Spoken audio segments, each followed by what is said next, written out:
I will now hand you over to Ms. Kadeer. Thank you. Bugün mening toza kayfiyatim yaxshi emas.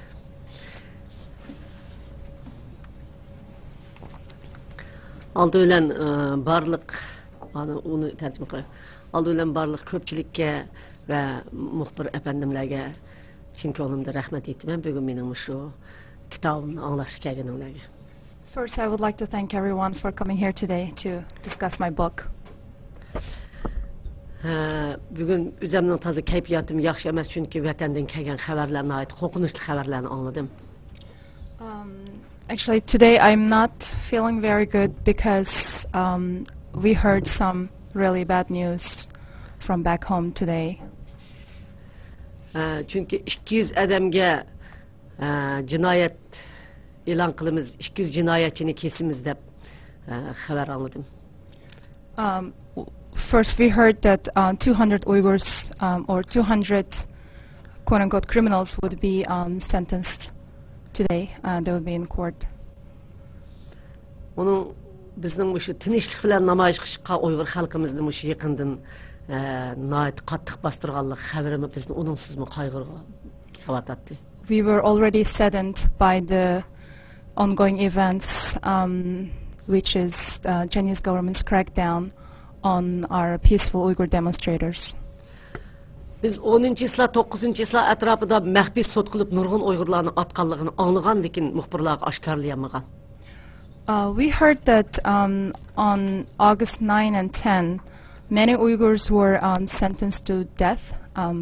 We heard that they were executed, but we couldn't make this public.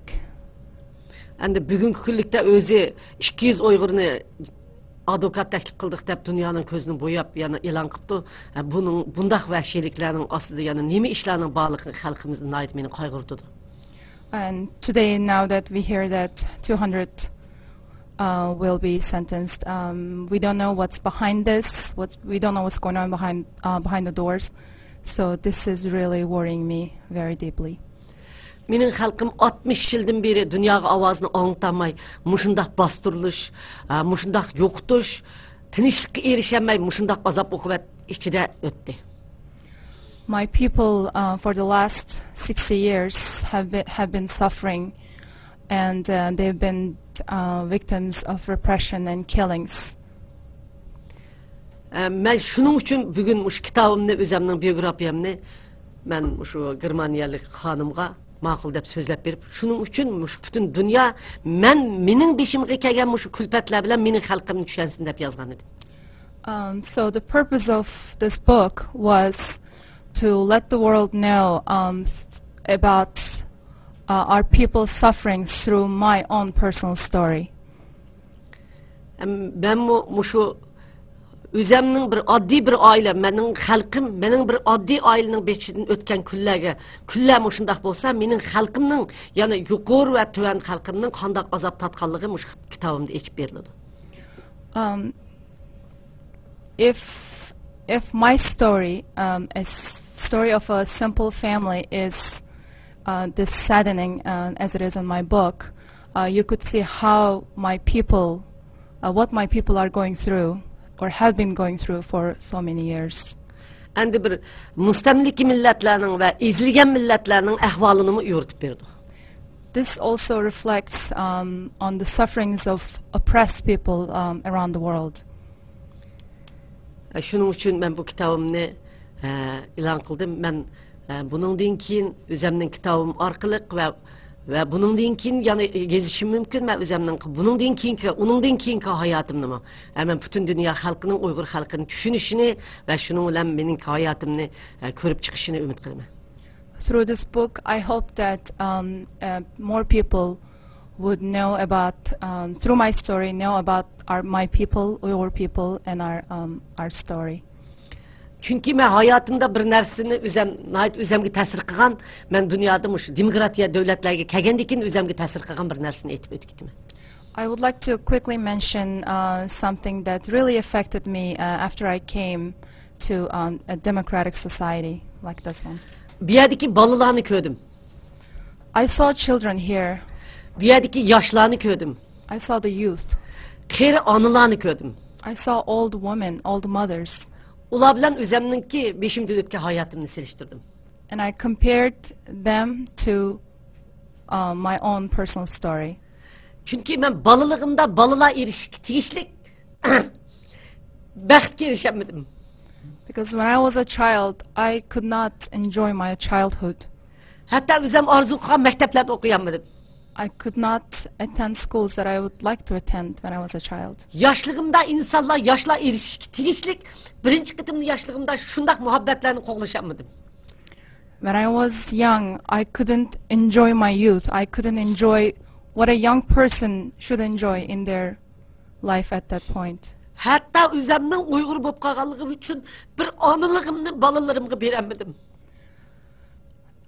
Because I am a woman, I could not give motherhood to my children. I could not be a mother that I wanted to be.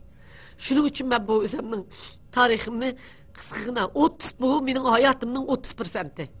This is just 30% of my life, actually. Şunun üçün ben şu xalqı bədim, ben bütün dünyadaki xalqların ki 5 tilga tərcümə qılındı hazır. 6 til, 7 tilga tərcümə qılındı. 7 dövlət tilga tərcümə qılındı. This book was translated into 7 languages. Menin xalqımni ben arqılıq düşünüşünü arzu qılıbmış kitabını yazıb çıxışıq maqul oldu. So I agreed to write this book because I wanted the whole world know about my people through my story. Menin kitabım bilen menin kızım, en küçük kızım, Keknos bu kitabımın içinde bu kızım yazılgan. This is my youngest daughter, Kekanos. She's also in the book. Bugün en küçük kızım, meninki bir kısım kitabının bir kısmını okup verdi. I would like to have her read you the prologue of my book. Within a few hours, the court was going to sentence me to death. The execution was to take place immediately afterward. The whole prison and many of the citizens were already aware of the situation. After months in pretrial detention, my day in court had at last arrived. I knew the verdict had long ago been decided and that mine, like those of so many others before me, would merely be a sham trial. I wanted to scream out, "I will not die," defiantly and proudly. But my brazen thoughts about a savior angel slowly became melancholy as I turned my mind more deeply inward. I thought, I'm prepared to die in order to become a symbol of hope for our people. I must be fearless, if not for myself, then for my family and the people. They asked me which clothes I wanted to wear. For them, it was just a simple errand of sending someone over to the apartment to gather my things. I heard myself speaking my final requests out loud to the guards. I want to wear my white long skirt and my white leather coat with the fur trimming. I want my tomak, my beautiful white fur hat. I also want to wash my hair and wear it out long. I want to put on makeup. Yes. May I see my children one more time? No, that's not allowed. May I look at myself in a large mirror? This wish was granted. I saw a beautiful woman. When I looked at my reflection, my mind was at peace for the first time in a long time. I took in a deep breath and let the stillness envelop me. But then it all came undone. Everything around me became blurry and jumbled. The guards, the cell, the light, the floor. At first it seemed like I was the only one there who continued to exist. But in a moment the scenario was reversed. Maybe I was the only one there who didn't exist. The Chinese guards standing behind me put their heads together and whispered to each other. I could see that they felt sorry for me. I immersed myself in a kind of inner contentment. I was alone with stillness, with death, and with an image in a mirror. Many of the women inmates locked in their cells cried loudly over my fate. Even some of the Uyghur female officers and guards dabbed tears from their eyes as one of the other officers shackled me into hand and ankle cuffs. All of the wishes that you still have, we want to fill them for you. As you do not want to let me see my children, I ask only to see myself once more in the mirror with the hand and ankle cuffs on. A Uyghur officer came into the room and told her Chinese colleague, "You're being asked for by someone, you'd better go." The Chinese woman had hardly left when the Uyghur woman pulled a camera from her pocket. Sobbing, she took a few photographs of me. She asked me what last words I had for her. But I was in a different state of mind, one that no longer had anything to do with her world. I said aloud, "How beautiful I've become. Someone who belongs to the people doesn't look good in gold chains, but looks beautiful in hand and ankle cuffs. The only human who's truly free is the one who's able to burst through these confines. God will do that for me." I cannot explain why I spoke like that. Perhaps it was due to my long solitary confinement, or that I was facing execution. I do not know. In my mind's eye, I called upon my husband and our 11 children. I asked each of the children, especially Kekonos, because she was the youngest, how can your father live without me now?